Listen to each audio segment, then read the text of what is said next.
Dr. Yunus, you mentioned in the beginning the Poverty Museum. We have the MoMA in the city, we have the Metropolitan, we have these great museums around the world.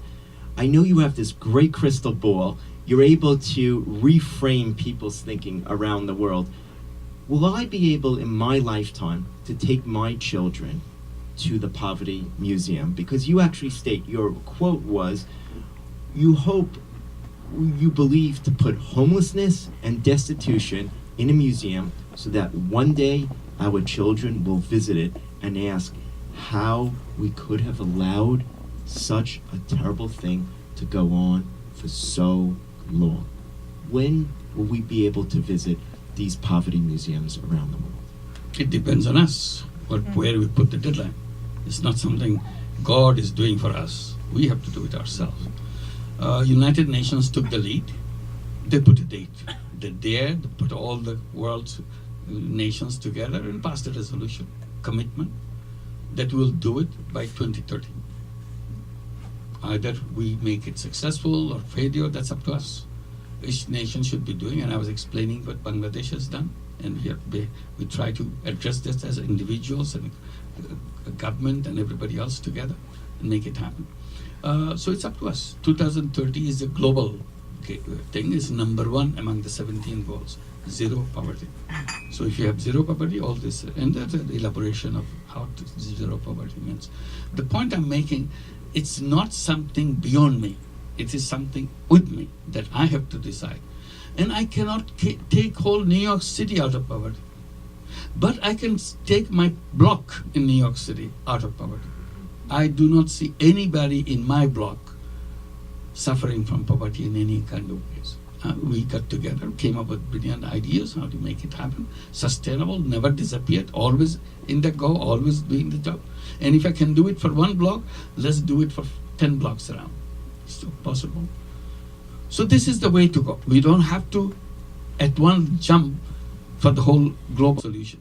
You come up with a brilliant idea, big target, but start very small, bite size. Once it's bite size, it doesn't challenge you. You can handle it. You don't get scared by seeing the size of it. You say, oh, I can handle it. I cannot solve the problem of unemployment for the whole city or unemployment for the whole world. But definitely I can solve the problem of unemployment of 3 unemployed young people. I can do that. Anybody can do that. And just like this.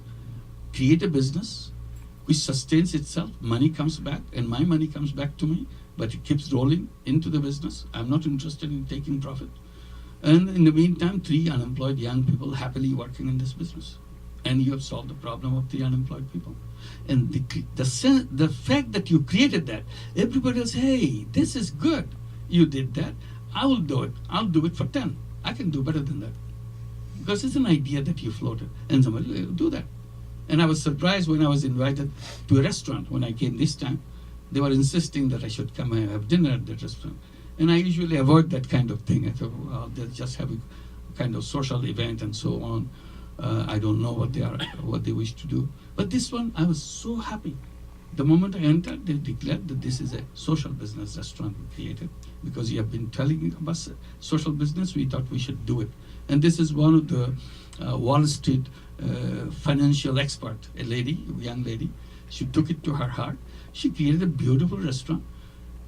And it's a social business. She doesn't want to make money out of it. What she does with this beautiful, very delicious food she served, and all the people working there are ex-prisoners. She created something for ex-prisoners just so that they don't have to go back to the prison again. So this is a very simple idea, but with a tremendous amount of power behind it that she did. Only 3 months back she started it.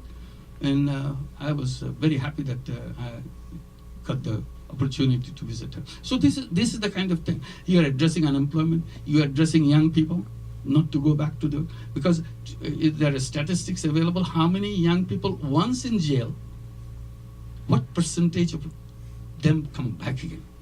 It's over 50%. They just come back again. They got caught into that. Once they do the second time, likelihood of third time it increases. So if you can catch them before they go back, put them into something that they like and enjoy and be decent citizen of the city and the country. They can be done. So these are the little things But that opens up the door for much bigger things.